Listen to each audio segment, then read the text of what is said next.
अपने ही चंचल मन को अपने ही बस में करके एकाग्रता, स्थिरता एवं स्वयं अपने आप में शांति का अनुभव करने के बाद स्वयं मैं कौन हूँ को जानने की दृष्टि से साधना करते करते आज 1383 दिन हो गए। तारीख 20 अगस्त सन 2025, दिन बुधवार, सायंकाल का समय।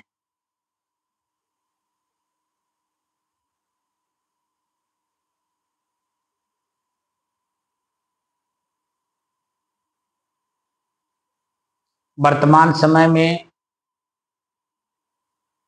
आज दिन में धूप तगड़ा हुआ था, जिसकी वजह से छत दीवारें गर्म हैं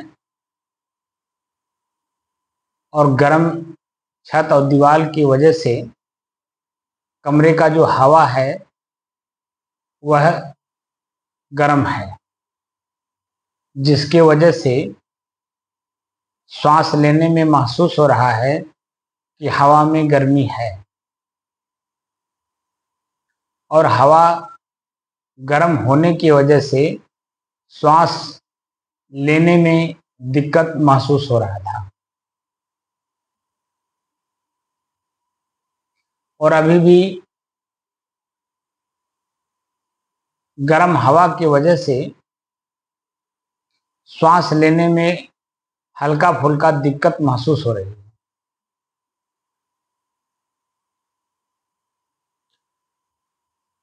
लेकिन जब हम इसे ही लगातार देख रहे हैं तो जो श्वास में गर्मी यानी हवा में गर्मी है और गर्मी की वजह से श्वास लेने में जो दिक्कत महसूस हो रही थी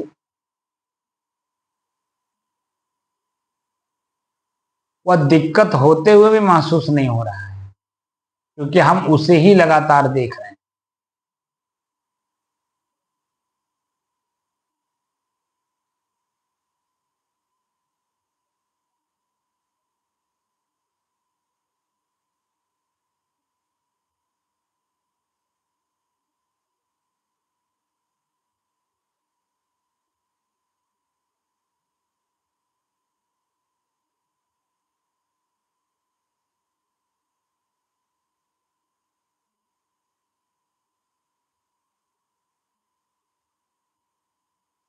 जब हम किसी भी चीज को लगातार देखते हैं तो उसमें जो आकर्षण है या उसमें जो विकर्षण है, यानी जो सुख का अनुभव हो रहा है वह भी और जो दुख का अनुभव हो रहा है वह भी लगातार देखने से सुख दुख में बदल जाता है और दुख सुख में बदल जाता है,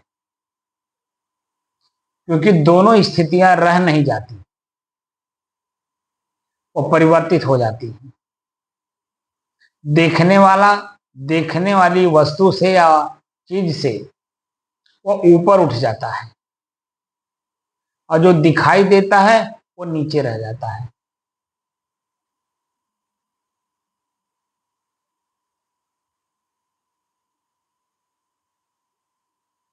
जब हम चेतना में रह के ही काम करते हैं तभी ये बातें समझ में आती है।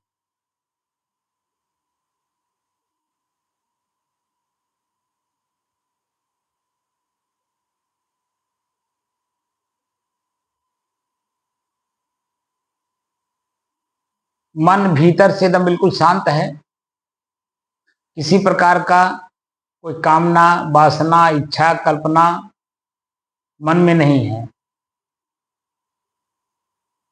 जिसकी वजह से चंचलता नहीं है।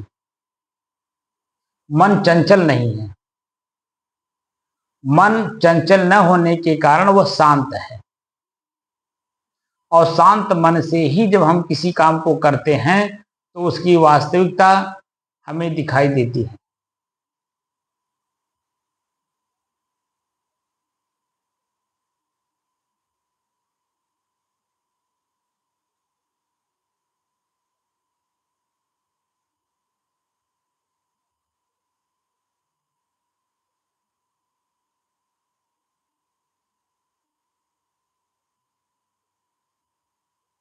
मुख्य रूप से हम लोग साधना कर रहे हैं मैं स्वयं कौन हूं।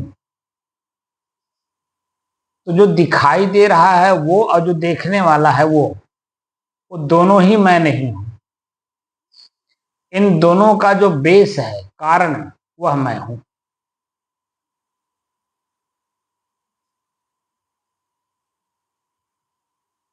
और कारण जल्दी समझ में आता नहीं है। कार्य तो दिखता है लेकिन कारण नहीं दिखता है। तो हमें कारण को देखना है, कार्य को नहीं।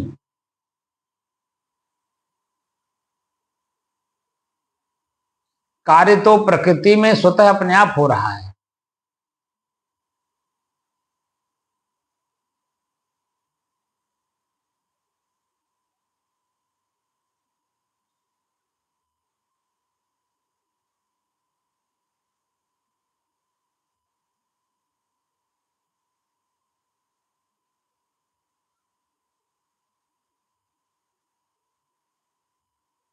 जब हम भीतर से शांत रहते हैं, किसी प्रकार का कोई ख्याल याद स्मरण नहीं होता है,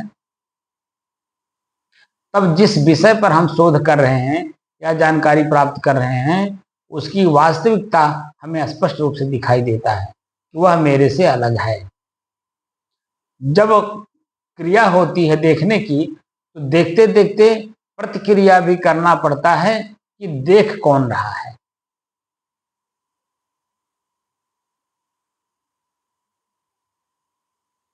तो स्थूल शरीर से, जो स्थूल शरीर का आंख है, उससे देखा हुआ वस्तु, व्यक्ति, स्थान या रूप रंग जो कुछ भी है, वह महसूस होता है कि मैं उसे देख रहा हूं। आंख देख रही है,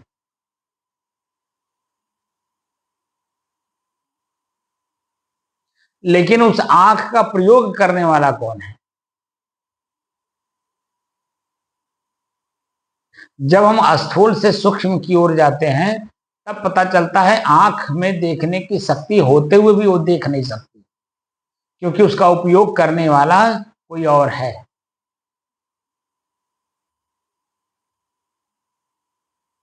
और जो उपयोग करने वाला है वही वास्तव में मैं हूं, और उसी को मुझे जानना है। तो स्थूल रूप से हम लोग शरीर, शरीर के इंद्रियों और उनके कार्य व्यवहारों में इतना हम लोग आसक्त हो गए हैं कि जो मैं शब्द है वहां तक पहुंचने में हमें बड़ा टाइम लग रहा है।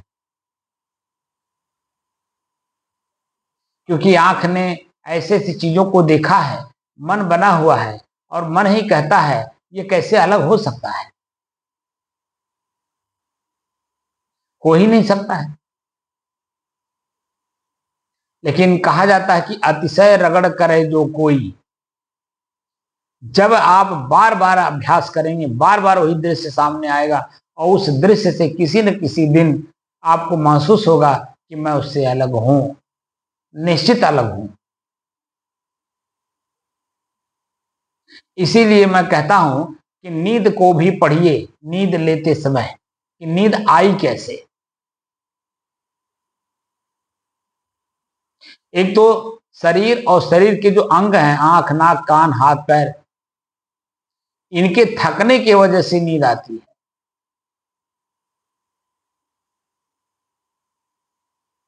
और अगर ये थके नहीं है तो चिंता के कारण जो है मन व्याकुल रहता है, बेचैन रहता है, नींद आने नहीं देता है। और उसी चिंता, बेचैनी, व्याकुलता, थकान की वजह से फिर वापस अपने आप में ही नींद आ जाती है, पता भी नहीं चलता है। कब हम सो गए, कब हम जाग गए, कोई पता नहीं चलता है। क्योंकि वास्तव में हम देखकर, जानकर और समझ करके किसी काम को नहीं कर रहे हैं। बस जो हो रहा है बस होने दे रहे हैं। यहां हमें चेतना में रह के काम करना है। इसीलिए जो भी काम मैं कर रहा हूं या जो कुछ भी काम करते समय दिखाई दे रहा है उसके बारे में पूर्ण जानकारी रखना होगा।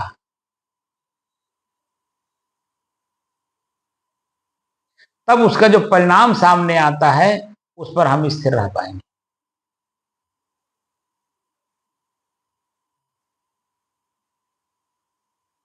और अंत परिणाम यही है कि कुछ भी मैं नहीं हूं। जब मैं नींद अवस्था में आ गया तो कुछ भी मैं नहीं हूं, बस मैं जो हूं वही शेष रह जाता हूं। लेकिन वहां तक जाने में ये जो बीच में व्यवधान है, इन्हीं व्यवधानों को देखना है, जानना है, समझना है और साथ साथ उसका परित्याग भी करते रहना है। अध्यात्म नित्या विनिवृत्ति काम। अध्यात्म का बार बार के अभ्यास से विनिवृत्ति कामा, विशेष रूप से निवृत्त होती है आपके हृदय में गड़ा हुआ जो वासना है, काम वासना। क्योंकि काम वासना की वजह से ही हम लोग जन्म और मरण भोग रहे हैं। और काम वासना अगर निकल गए हृदय से तो निश्चित है कि वर्तमान में ही मैं अपने आप को हल्का समझूंगा और शरीर छूटने के बाद तो बिल्कुल ही जैसा मैं हूं वैसे रह जाऊंगा।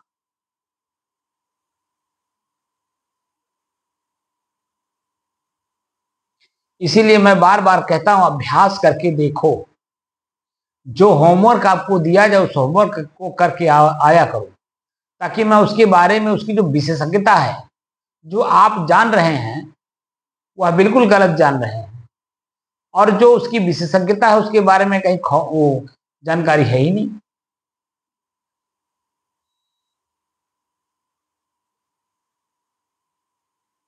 खाली बोल देने से, सुन लेने से वास्तविकता का ज्ञान नहीं होता है। अगर वास्तविकता की सही धरातल पे पहुंचना है तो स्वयं गुरु के सानिध्य में जो गुरु कहें वह पूरी होमवर्क करके देखा करिए कि वास्तविकता क्या है और मैं क्या समझ रहा हूं, और गुरु महाराज उस वास्तविकता में क्या अनुभव करा रहे हैं।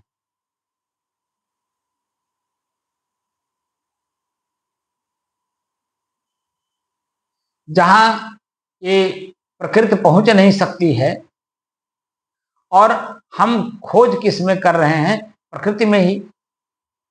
शरीर को जो हम पथी मार के बैठे हैं, आंख बंद कर लिए हैं और चिंतन कर रहे हैं या जिस साधन का प्रयोग कर रहे हैं, वो सब कुछ तो प्रकृति है।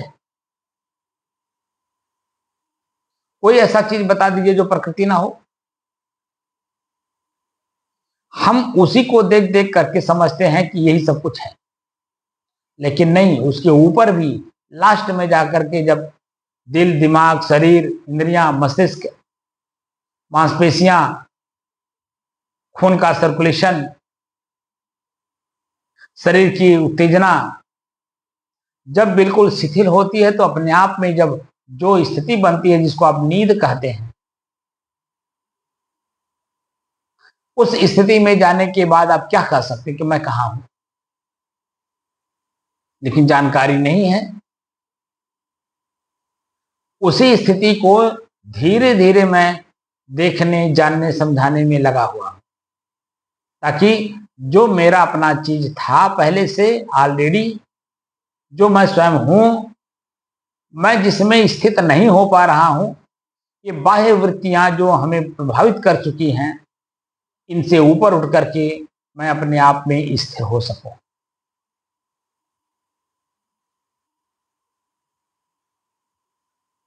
मैं स्वयं अपने आप में स्थिर हूं,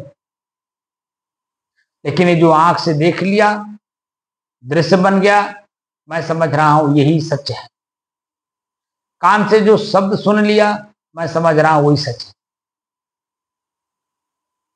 यानी शरीर के अंगों से जो कुछ भी क्रिया हो चुकी है और अस्थायी रूप से मन मस्तिष्क में भरा पड़ा है, हम उसी को समझते हैं कि यही सत्य है, जो कि कुछ सत्य है नहीं।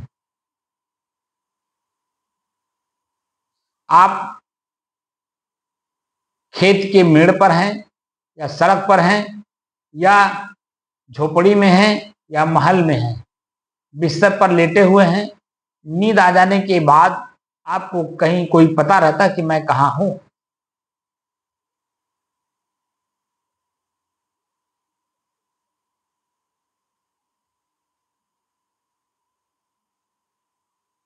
क्योंकि आप तो आकाश की तरह हैं और आकाश सर्वत्र है। ऐसे आप स्वयं अपने आप में सर्वत्र हैं, लेकिन उस सर्वत्रता का ज्ञान कैसे हो? क्योंकि महापुरुष खोज करने वाले आकाश तत्व को निज तत्व की तरह माने हैं, निज तत्व को आकाश की तरह माने हैं। दोनों बात है। लेकिन हम छोटे छोटे टुकड़े में अपने मस्तिष्क को बांध रखे हैं, जिसके कारण जिसके कारण मैं अपनी विशालता का ज्ञान नहीं कर पा रहा हूं।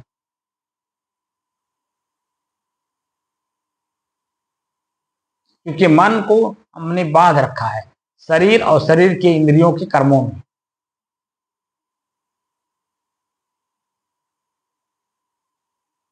इसलिए स्थिरता सिखाया जा रहा है कि ताकि शांत मन से जो आपका अपना निजी प्रॉब्लम है, परेशानी है, दुख है, पीड़ा है, उसे आप देख सकिए, जान सकिए, समझ सकिए और देखने, जानने, समझने के बाद उसका परित्याग भी कर दीजिए। क्योंकि पास में रखने की जरूरत नहीं है, क्योंकि पास में जो आप रखेंगे वो सिर्फ ख्याल होगा। वह वस्तु, व्यक्ति, स्थान, क्रिया कुछ भी स्थिर नहीं है। लेकिन वो जो मस्तिष्क में आपने रोक लिया कि क्रिया हो रही है, मैं देखा, ये किया, वो सिर्फ एक मन का वहम है। जो कि क्रिया, जैसे मैं बोल रहा हूं, हमारी जीभ हिल रही है, जीभ हिल रही है तो एक ही शब्द पर स्थिर नहीं है, अनेकों शब्द इसी जीभ से निकल रहा है। और एक शब्द पे अगर हम या आप स्थिर कर मन को कर दे रहे हैं तो प्रकृति का दोषी हो जाएंगे, हम स्वयं अपने आप के दोषी हो जाएंगे। क्योंकि कोई चीज स्थिर है नहीं, और जो स्थिर है वहां तक हमारी पहुंच ही नहीं हो पा रही है। स्वयं मैं अपने आप में स्थिर हूं, मैं अपने आप में चलायमान नहीं हूं, मेरे में कोई क्रिया नहीं हो रही है। लेकिन जिसमें क्रिया हो रही है वह स्थूल शरीर और सूक्ष्म शरीर में हो रही है, कारण शरीर में नहीं। और कारण शरीर को ही समझने हम लोग बैठे हैं। जिस दिन कारण शरीर को समझ में आ गया, उसी दिन खट से समझ में आ जाएगा कि मैं हूं कौन। और उसी का पूरा अनुभव कराने के लिए मैं आप लोगों के सानिध्य में रह करके काम कर भी रहा हूं, करा भी रहा हूं। क्योंकि मैं खुद भी एक साधक हूं, मुझे खुद ही अपनी साधना में रत रहना है।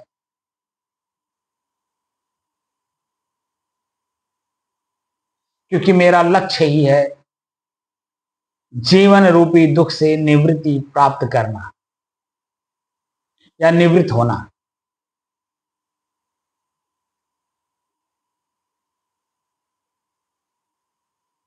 इसलिए लगातार 2 घंटे सुबह 2 घंटे शाम चल रहा है। अगर मैं खुद भी अगर साधक ना होता तो चाहे मेरे सामने कोई हो या ना हो, मैं खुद अकेले बैठ करके अपना अभ्यास करता हूं। क्योंकि मेरा लगन उसी में है, क्योंकि मुझे मुक्त होना है, वास्तव में मुक्त होना है। मैं किसी चीज में उलझना नहीं चाहता। क्योंकि अनादिकाल से ही ये हमारा शरीर, स्थूल शरीर और सूक्ष्म शरीर हमको उलझा रखे हैं। अब कुछ अगर समझ बढ़ी है तो मेरा कर्तव्य बनता है कि मैं अपने लक्ष्य की ओर अग्रसित हो जाऊं और मैं अपना काम करके अपने आप में तृप्त हो जाऊं। क्योंकि मैंने इसी काम के लिए ही पूरा जीवन समर्पित कर दिया।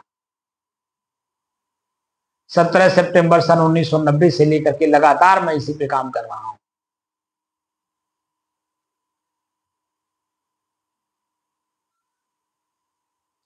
और सिखाने की बात रही, कोई सीखता नहीं है। वो खुद जब जिज्ञासु बन जाता है तो अपने आप पूछता है, भैया हमारा रास्ता अवरुद्ध हो गया है, हमें रास्ते पे लाने की कोशिश करिए। मेरी जिंदगी पटरी पर से उतर गई है, स्वतः उतर गई है या किसी ने उतार दिया है? जरा हमारी जिंदगी को पटरी पर ला दीजिए।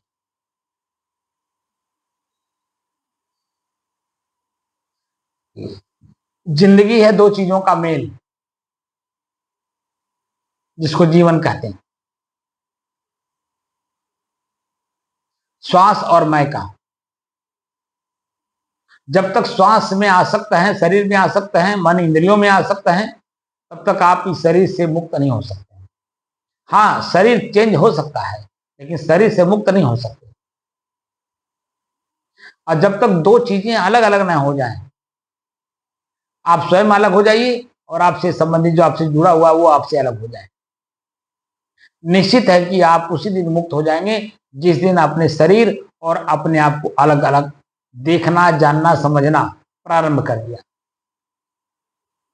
और किसी विषय पे जब काम करिए तो लगातार करिए, ताकि देर सवेरे समझ सकें हम कि जिस काम के लिए मैं कमर कस करके काम कर रहा हूं उसमें कितना हमें सफलता मिला या अभी कितना बाकी है।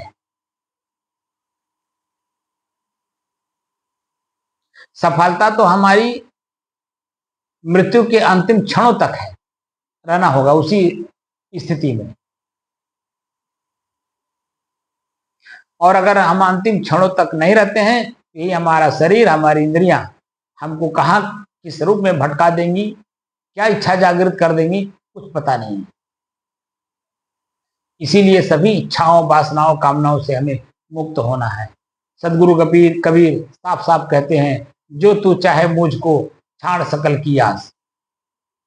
अगर तुम अपने आप को प्राप्त होना चाहते हो तो सभी की आशा छोड़ दो। एक सुई के नोक के बराबर भी मन में कोई कामना, इच्छा, वासना न रह जाए। और उस समय में जब आप अपने आप को अनुभव करेंगे मेरे में कुछ नहीं रह गया है, तो मैं अपने आप में कितना हल्का हूं, कितना शुद्ध हूं, और मैं खुद भी अपने आप में निरंतर रहने वाला हूं। मेरे अलावा जो कुछ भी हो निरंतर रहने वाला नहीं है, उसमें कुछ ना कुछ बदलाव दिख रहा है, क्षण क्षण बदलाव दिख रहा है। और उसी बदलाव के कारण हम अपने आप को दुख और सुख मानते और भोगते रहते हैं।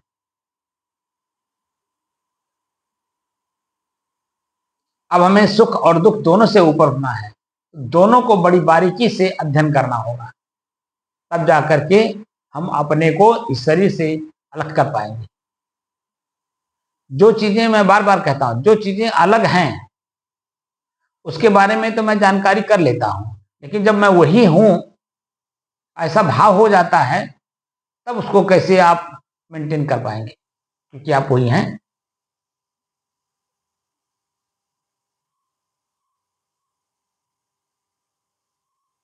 और जबकि आप कुछ है नहीं, ये तो मन की एक मानंदी है।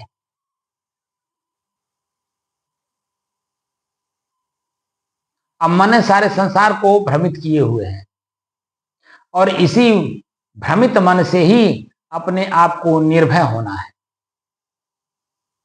भ्रम दूर करना है। तो कैसे दूर करेंगे, उसी की पूरी व्यवस्था जानने के लिए ही हम लोग साधना कर रहे हैं।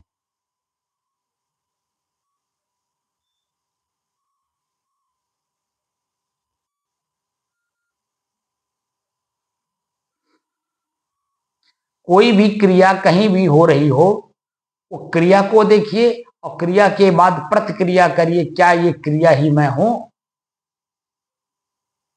या ये जो मैं मन से कर रहा हूं क्या वो मन मैं हूं? क्योंकि मन भी बदलता रहता है, क्रिया तो बदलती ही है, मन भी बदलता रहता है, क्योंकि क्रिया के द्वारा जो कुछ देखा गया दृश्य है वही मन है। और जिस तरह की क्रिया वर्तमान में करेंगे, जो शब्द बोलेंगे, उसी तरह से आपका मन क्षण क्षण बदलता रहेगा। और क्षण क्षण बदलने वाले मन को आप स्थिर कैसे कर पाएंगे?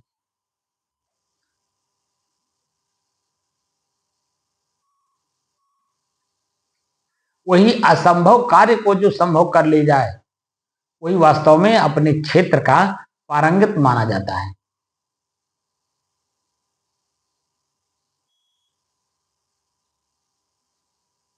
पारंगत होने के लिए ही हम लोग एक दूसरे के पूरक बने हुए हैं, साधना कर रहे हैं। आप मुक्त हो जाइए मेरे बताए हुए रास्ते से, और मैं स्वयं मुक्त ना हुआ, तो आपके मुक्त हो जाने से हमको क्या लाभ हुआ? यही देखना है कि मुक्त हमें स्वयं होना है, अपने ही शरीर और शरीर के इंद्रियों के द्वारा सुख दुख जो मिल रहा है। ना मुझे सुख चाहिए ना मुझे दुख चाहिए, दोनों के मध्य की स्थिति चाहिए जो मैं स्वयं हूं।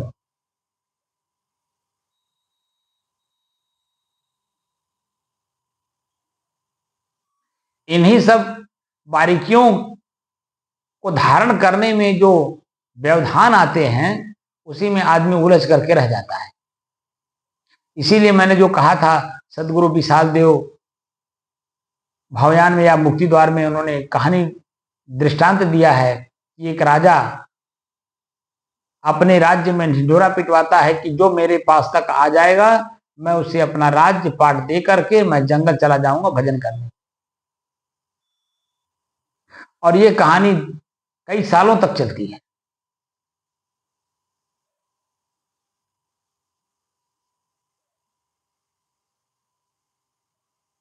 उसमें 4 बच्चे चलते हैं और चारों में से भी एक खाली पहुंचता है राजा के पास, बाकी 3 फिर उसी में उलझ जाते हैं। यही कहानी हम लोगों की है।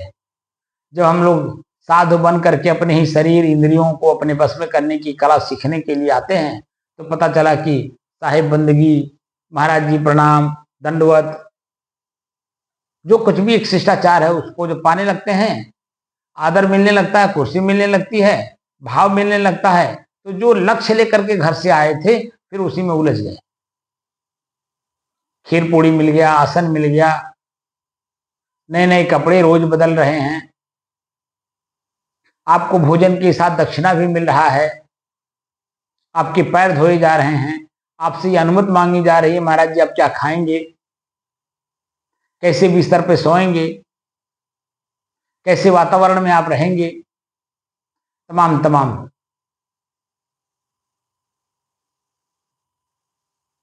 तमाम चीजों में जो मन उलझा हुआ है, इसे एक एक करके स्थिर बुद्धि से हमें स्थिर करना है। स्थिर बुद्धि से ही अपनी बुद्धि को स्थिर करना है।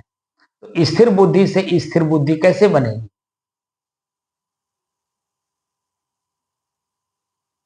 वास्तविकता के धरातल पे जाना होगा। जो व्यक्ति मुझे कुछ दे रहा है वो भी तो मेरे ही तरह आदमी है, वह क्यों दे रहा है? अपना अपना सामान मुझे क्यों दे रहा है? मान सम्मान, पद प्रतिष्ठा, खान पान, कपड़ा, बिस्तर, जो कुछ भी वो दे रहा है आखिर आपको क्यों दे रहा है? जो कि आप ही की तरह वह भी है और उसी की तरह मैं भी हूं, तो वह व्यक्ति मुझे क्यों दे रहा है? जब उसमें भी आप तर्क करेंगे तब जाकर के समझ में आएगा कि मैं भी उसी की तरह हूं, और वह देखिए मेरे तरह था लेकिन कुछ कर्म करके आगे बढ़ गया, क्योंकि उसका चित्त शांत है। और शांत चित्त से जो काम किया जाता है उसमें स्थिरता दिखाई देता है।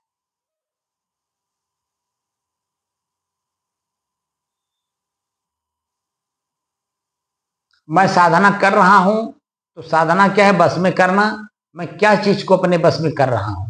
जो कि मेरा कुछ है ही नहीं है प्रकृति का, तो प्रकृति मेरे बस में कैसे हो सकती है? हम साधने चले हैं, बस में तो नहीं हो सकती, लेकिन उसको हम परिमार्जित कर सकते हैं। जैसे हम बोली बोल रहे हैं तो हम गाली भी दे सकते हैं, प्रेम भी दे सकते हैं, अच्छे अच्छे शब्द भी बोल सकते हैं, जिससे कि आपके अंदर में एक जागृति आए, रहस्य की भी बात कर सकते हैं। अब इसी में अपने को समझना है कि हमें बोलना है तो क्या बोलना है, क्यों बोलना है, कब बोलना है, किसके सामने बोलना है, कितना बोलना है। जब इस तरह से रिसर्च करेंगे अपने ही अंदर में तो पता चलेगा कि हमें समय का इंतजार करना होगा, और समय की इंतजारी के लिए अपने शरीर और मन को अपने बस में करना होगा। तभी आपकी इंतजारी सही तरीके जो प्रयोग करना चाह रहे हैं वो तभी समय पर ही प्रयोग सही जगह पर होगा। बाकी तो सब उतावलापन है। उतावलेपन में आकर के जो भी क्रिया आप करेंगे तो वह आगे चल करके परिणाम स्वरूप आपको ही दुख देगा। इसलिए स्थिरता में चलनी है, एकदम स्थिर होकर के चलनी है।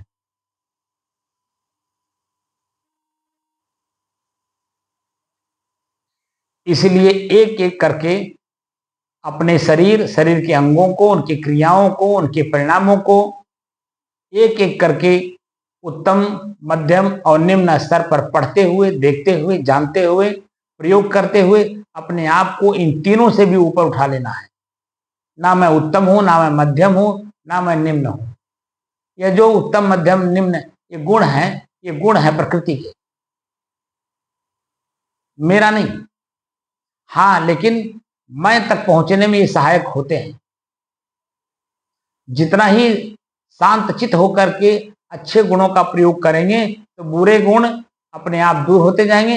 अच्छे गुण के कारण चित्त की शुद्धि होती जाएगी, और चित्त शुद्ध होते होते होते एक अवस्था ऐसी आ जाएगी, कोई विकार आपके चित्त में नहीं रह जाएगा, तो सिर्फ रह गया जाएगा जो वास्तविकता है जिसे हम ढूंढ रहे थे।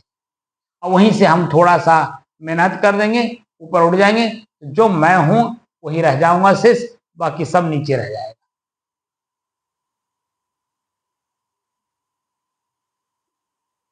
इस शरीर में जो दर्द होता है, पीड़ा होती है, असहनीय पीड़ा होती है, चीरता है शरीर, जो कुछ भी अनुभव हो रहा है, धीरे धीरे अभ्यास करते करते करते करते करते एक अवस्था ऐसी आती है कि हम पलथी मार करके घंटों बैठे रहें, ना शरीर में कहीं दर्द महसूस होता है, ना पीड़ा महसूस होती है, ना कहीं चीरता है, ना कुछ होता है, क्योंकि वो अभ्यास हो गया लगातार।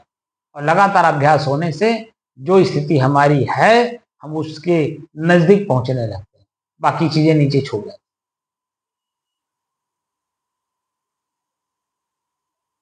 इसीलिए सहज को भी सहज करने के लिए बार बार के अभ्यास से ही वो सहज होता है। जैसे आज हम बुरे कर्मों को करते करते अपने आप को सहज बना लिए हैं उसी में। जैसे बहुत सारे लोग हैं, बोलते हैं तो तकिया कलाम बोलते हैं, और तकिया कलाम में उस कौन सा शब्द बोल रहे हैं उन्हें खुद नहीं पता, क्योंकि वो बार बार अभ्यास कर लिए हैं और चाहक चाहक करके वो बोलते हैं।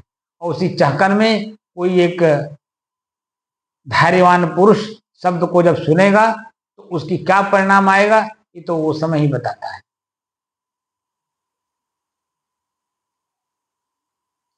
इसलिए सदगुरु कबीर साफ साफ कहते हैं कि साधु भया तो क्या भया, बोले ना ही विचार, और हते पराई आत्मा, जीव बांध तलवार। जीव में तलवार है ऐसा कह रहे हैं, क्यों? क्योंकि जो शब्द कान सुनता है तो सामने वाला कौन सा शब्द बोला, कान उसी तरह से अपने को उत्तम, मध्यम, निम्न में ला करके भाव परिवर्तन करके अपने आप को दुखी भी समझता है, पीड़ित भी समझता है, आनंदित भी समझता है, सुखी भी महसूस करता है अपने आप। लेकिन वो सिर्फ कान तक है। कान से थोड़ा सा ऊपर उठिए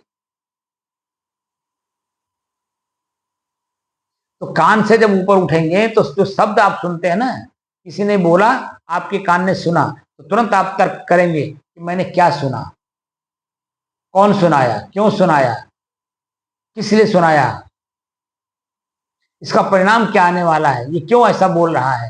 तमाम तरह के प्रश्न जब मन में आप धारण करेंगे तो निश्चित है जो वर्तमान की स्थिति है उसमें अपने आप सुधार हो जाएगा, क्योंकि आप भीतर चिंतन कर रहे हैं, मंथन कर रहे हैं, विचार कर रहे हैं कि मैं इसके प्रश्न का उत्तर क्या दूं, इसके बाद का क्या जवाब दूं?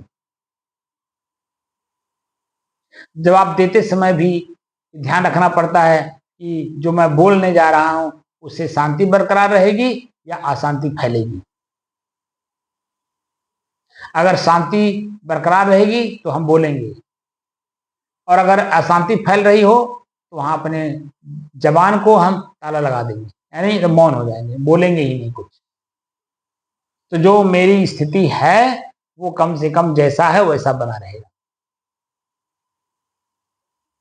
इसीलिए सदगुरु कबीर कहते हैं, है जैसा रहे तैसा कहीं कबीर विचार। जो आप हो, जैसा हो वैसे खाली रह जाओ, बस शेष रूप में, कहीं कबीर विचार। बहुत मंथन चिंतन करने के बाद सदगुरु कबीर साफ साफ कहते हैं, जैसे तुम हो वैसे तुम रह हो करके रह जाओ बस, और कुछ मत करो। तो तुम शांत स्वरूप हो खुद स्वयं अपने आप में। वो जो बाहर के व्यवधान उत्पन्न करते हैं अपने शांति को भंग करने के लिए, उस व्यवधान को तुम सुनो ही नहीं, तुम देखो ही नहीं, उसके बारे में तुम बोलो ही नहीं। तो जो आपकी स्थिति है जैसी है वैसे ही बनी रहेगी।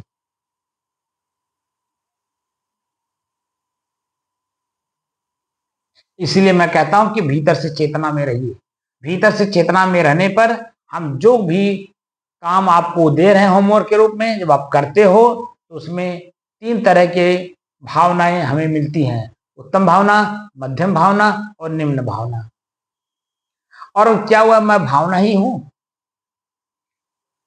अगर मैं शांत स्वरूप हूं, स्थिर हूं, तो मैं भावना हो ही नहीं सकता।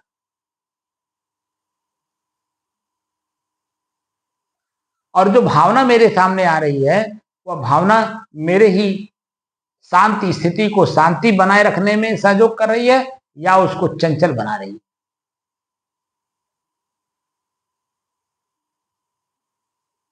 बहुत बारीकी के साथ इस साधना को करना होता है। ये उतावलेपन में साधना करने वाली चीज नहीं है, क्योंकि मुझे अपने आप की खोज करनी है। हम लोग जो इस शरीर को ही, इस शरीर के रूप रंग को ही, इस नाम को ही, शरीर के नाम को ही जो मैं मान बैठा हूं, यही गलती हो गई है। परिवार समाज में रहने के लिए उसकी आवश्यकता है, लेकिन हमें मुक्त होना है तो उसकी जरूरत नहीं है। इसलिए नाम रूप गुण से ऊपर उठने की जरूरत है, क्योंकि मैं अपने आप में शुद्ध हूं, स्थिर हूं, शांत हूं। और ये जो तीनों शब्द हैं, और चौथा एक रस हूं, मैं परिवर्तित हो ही नहीं सकता। और ये जो परिवर्तित हो रहे हैं ये टुकड़े टुकड़े में है, क्षणिक मात्र है। क्षण मात्र में सब परिवर्तित होने वाला है, लेकिन क्षण मात्र में जो उसको जानने वाला वो परिवर्तित नहीं होता।